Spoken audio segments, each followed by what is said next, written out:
The island of Cebu in the Philippines may have some great beaches, marine activities, and nature, but I'll just come right out and say it. The city of Cebu itself is an absolute dump. To be fair, it isn't much worse than other big Southeast Asian cities like Manila or Jakarta, but as someone who enjoys walking around cities, Cebu was an absolute pedestrian hell. Most streets either do not have footpaths at all, or the footpaths are crumbling apart, so you're forced to walk just inches away from vehicles zooming by you, while watching every step to make sure you don't plant your foot in a pothole.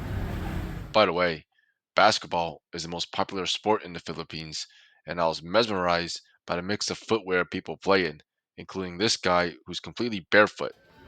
I'm not really sure how he was able to play like that without getting injured.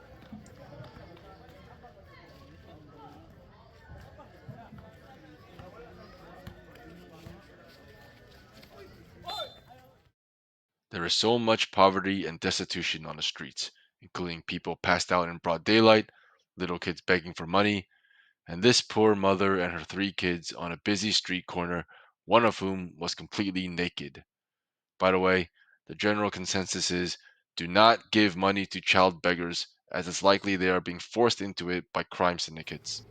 I also ducked into some side alleys off the main street, which eventually led me to this slum looking area where a retaining wall was used as a makeshift footpath and hangout spot for kids, which seemed quite dangerous to me. I did not feel very comfortable filming this, as this was clearly not a place for tourists, and the kids kept staring at me and trying to engage me, and I politely brushed them off, thinking they were asking me for money like the kids on the streets.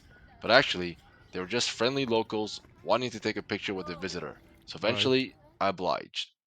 Peace! Not only are the streets a pedestrian nightmare, but they are also an introvert's nightmare. This is Cologne Street, the busiest street in the city, and as you walk down, there is just a never ending barrage of noise, traffic, and lights. And believe it or not, the music you're about to hear was not overlaid onto this video. It is actually blaring from inside the store itself. So walking around the streets is really just an awful experience, and you should spend as little time doing it as possible. Most restaurants or shops of interest will be tucked into one of the many, many shopping malls in the city. It almost feels like the entire city is made up of nothing but crumbling streets and giant shopping centers, without much in between. Now, the shopping centers themselves are fine, but essentially all the same, and not particularly interesting. The one exception is SM Seaside, which has this fantastic rooftop area full of activities to do and surrounded by mountain and sea views. I have never seen anything like it before. It was truly an oasis in what was otherwise an urban wasteland. And inside, it was one of the busiest and most crowded shopping centers I've ever seen.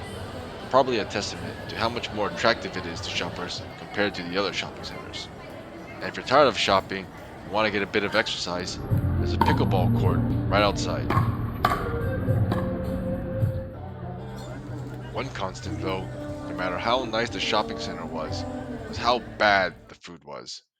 It didn't matter if it was Filipino food, or Chinese food, or Western food, it was all bland and tasteless.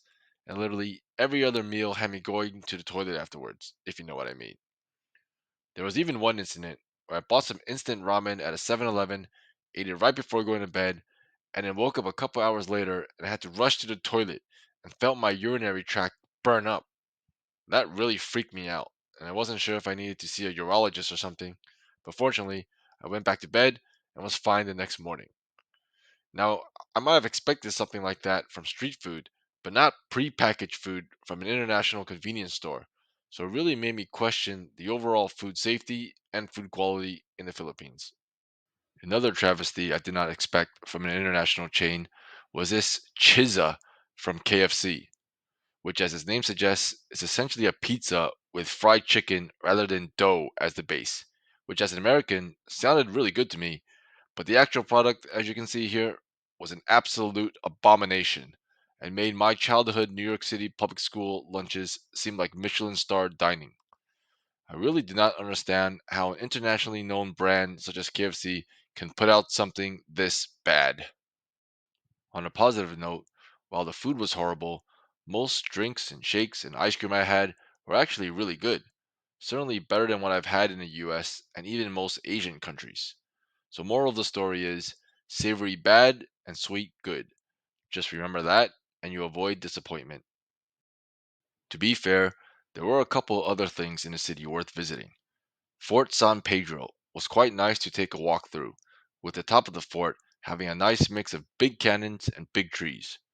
There's an entrance fee to get inside the fort and walk around, but the forecourt area is free to explore and was quite popular area for locals to hang out and exercise. A bit further out of the city is the Shangri-La Hotel, which is right by the beach and has a good assortment of restaurants and activities.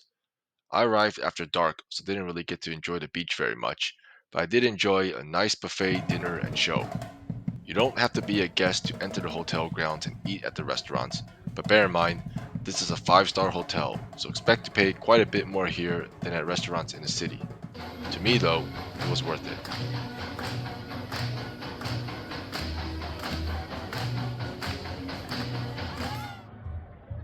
Further north of the city is the Tops viewpoint, where you can get some really nice views of the surrounding city and landscape. For some reason, it's more famous for night views and gets more crowded at nights, but I find the day views more interesting, so I'll probably arrive earlier to avoid the crowds. There's a shuttle bus you can take from IT Park that costs 200 pesos round trip and includes admission. There's plenty of food and drink in the area, so arrive hungry and enjoy a meal with a view. Keep an eye out for the roaming mascot to take a selfie with. It took me a while to figure out what the mascot was, but the hint is in the name Tops. Have you figured it out yet? It's a Triceratops. I felt smart when I figured it out, so hope you did too.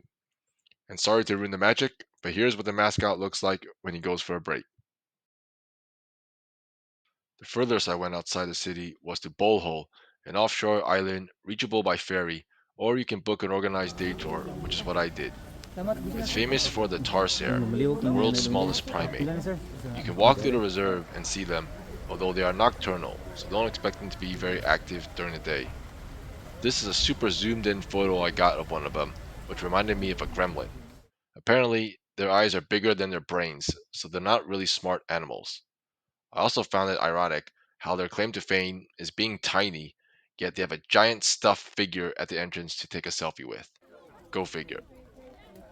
Boho is also famous for the chocolate hills, which remind me of giant Hershey kisses or giant mounds of poop.